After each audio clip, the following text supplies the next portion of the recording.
So excited for 2024 and excited to be sitting here with you. Very busy woman, so happy to be on your schedule. Thank you. So JJ, you've had a stellar career, as I just mentioned. You're one of the world's leading entertainment attorneys. How did you get started? I literally got started because I didn't know what else to do. And I'm not kidding. My mom didn't even graduate from high school. And, my whole extended family, no one went on to higher education at all. And I wanted something different for myself. I did really well in school. I wanted to go to college. So, I grew up in Washington State, having meager means, you know what I mean? It was easier to go in state. So I went to University of Washington.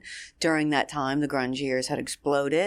And, Seattle in particular at that time was very small. It didn't have like all the Starbucks people and the Microsoft people and the Boeing people. While those companies were there and starting, they weren't global phenomena yet.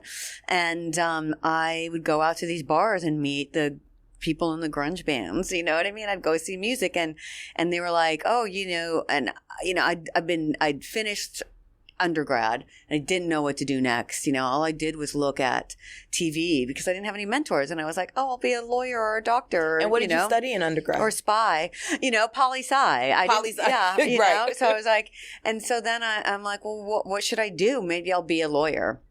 And so I applied to law school and got into Cornell and, I'd met these guys in bands and they're like, we have attorneys and they're women. And I was like, oh my God, I'm going to be a music attorney. So it's like that saying, when ignorance is bliss, 'tis folly to be wise. I had no idea what I was getting myself into, but I went to Cornell Law School, literally to be an entertainment attorney. Amazing. That's what I did, yeah. And it worked out. Well, it worked out. I mean, I got a job offer because I went to Cornell. It's a very highly respected school and people recruit from there. And I got a job in a big Wall Street firm as a litigator. And the guy who hired me said, right before I started, said, I have good news and bad news. Bad news is I'm leaving, so I won't be here when you start. But the good news is, I know that you want to be an entertainment lawyer. And so just come here and work for a year. And when you're ready, I'm leaving to go to Elektra Records. So amazing. I'll help you get a job. And that's what he did.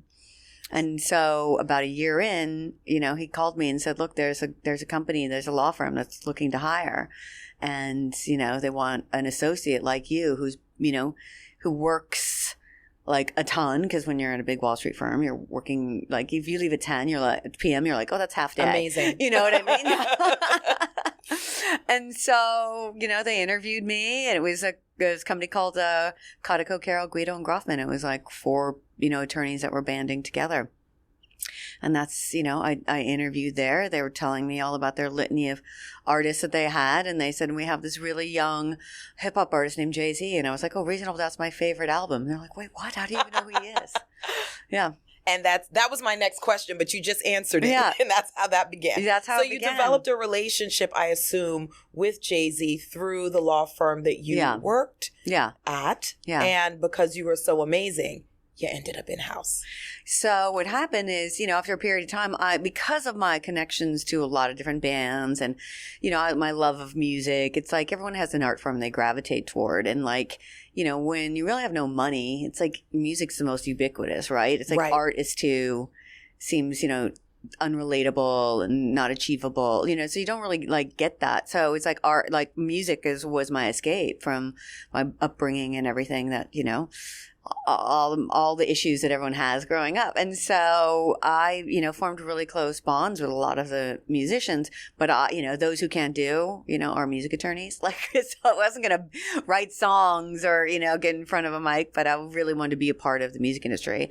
And so I decided, being a music lawyer would be great. And it was, got the job, but I really found a true calling in it because I really understood where they're coming from. I mean, most of the artists that I worked with have the same background as me, not higher education. Their families don't have higher education.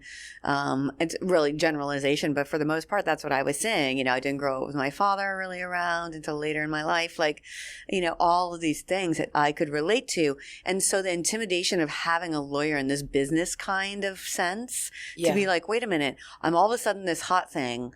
And I'm a creative, but now I'm supposed to understand business too, which is really paralyzing for creatives. So when I talk about marrying art and commerce and really understanding what their needs were. And so I could really relate to these artists. And so I had no problem getting clients.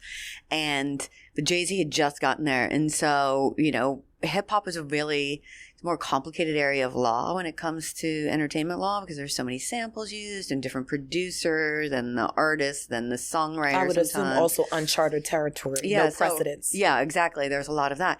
And Jay is such an entrepreneur that it was like really amazing kind of partnership to get to like know him and understand who he was and what he really wanted. And because he was like the first really big artist, like he wasn't as big at the time when I started, like wasn't well known. I started right before Hard Knock Life came out. And so that really like put him on the map, and just had so many ideas. And I thought that this is what every artist does. You know what I mean? Start a clothing line, and then, an alcohol line, and their own sports and entertainment company. So that's how it started, and it just grew from there, Right. Yeah. Well, for everyone listening is not in the entertainment space. Yeah. Or an attorney. And I have a lot of friends who are entertainment attorneys, and I can sense the relationship that those attorneys have with the talent they represent. Yeah. Why is that relationship so integral? What are you commandeering and walking them through? Yeah, I mean, it's mostly about thinking about who the whole team is that surrounds an artist. There's, if they have a record label, it's the record label, and they put out the records. If they're a songwriter, they usually have a publishing deal, and that's who puts out their songs. But their personal team, right, they usually have a manager, but the manager doesn't have to necessarily go to business school, right? It could be a momager, friendager, dadager, best, you know what I mean? Especially in the early stages. Yeah, exactly. So it's just somebody who's going to hustle on your behalf, but they don't necessarily understand the business or the songwriting aspects, et cetera. But they know how to, they know how to like get your music and talent heard, right? Right. And then you have... They feel the vision. Exactly. And then you have an attorney who handles all that, obviously all the agreements, but really when you're the one who knows all the business terms, you're the one negotiating all the business terms for all of their deals. Yeah, all their deals, all their endeavors, etc. Then you have a business manager who handles all their finances. And then you have an agent. But the agent, unlike film and TV, the agent books their live shows. Right.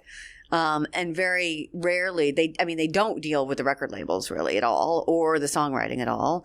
And then sometimes there's a crossover with publishing, and sometimes there's a crossover with overall business deals, but it depends on the artist. And Jay never had an agent. Right. And so it really fell on me and my team, and the partners at the firm at the time to like really build all of that business for him. So it's a really small team. It was basically me, another partner named Michael Guido, and a manager, and that was it. Extremely business strategic, manager. right? Exactly, More than just and for the first 11, 12 years until he started Rock Nation. Right. So that was the team. Right. So as I mentioned in the intro, you were responsible for helping structure the growth and vision of Jay-Z's Rock Nation for nearly 2 decades. Elaborate on the part you played in helping to launch and develop, one of the industry's most prominent entertainment companies. Yeah, so Rock Nation actually started in 2008 and really got going in 2010. And I started at the beginning of 2010. So we did the deal when I was like independent at the law firm to start Rock Nation. And then, once it got going, I went in-house. So it's only really been around, I was only there for 5.5 years, I think it was total, 6 years maybe, but all told with Jay for 17. But when the Rock Nation, we were like, okay, well, how can we fast track the growth of this company, instead of just building it from scratch? 2010 was not that long ago. No, it's not that long ago. Yeah. But it was really about thinking about who we could partner with that would hyper grow the company and bring them in as like in joint ventures, like things that we did not have that others had core competencies in, but were related to everything we were doing. So one of the first deals was 360 Group, and they were a management company as well, but really handled more EDM. We had Calvin Harris and Deadmau5, et cetera. And so, through that partnership, came We Found Love with Rihanna and Right. Calvin, So it's like thinking of people like that. It's like, oh, who do we use all the time? Like a touring production company. Let's bring one of those in, or do a lot of B-roll of video shoots or behind the scenes stuff that we want to use in social media, et cetera, and then bring somebody like that in. And then the sports, et cetera. So, it's just part of a very small team ideating about all the different ways that we could grow and hypergrow much faster than just doing it from scratch, Right. hiring somebody and being like, okay, now we want to do some EDM stuff. It's like instead bringing in the company that's already doing it. Right. Mm-hmm. Hypergrow is not a term that I use. I always use scale at speed, but I like that. Yeah. Hypergrow. Because you're looking for the right partnerships that'll help you hypergrow. Yeah. I love that. I'm going to keep that one. So needless to say, your tenure at Roc Nation, you were at the zeitgeist of working with cultural phenomenon such as Jay-Z. What was it like working with him for 17 years?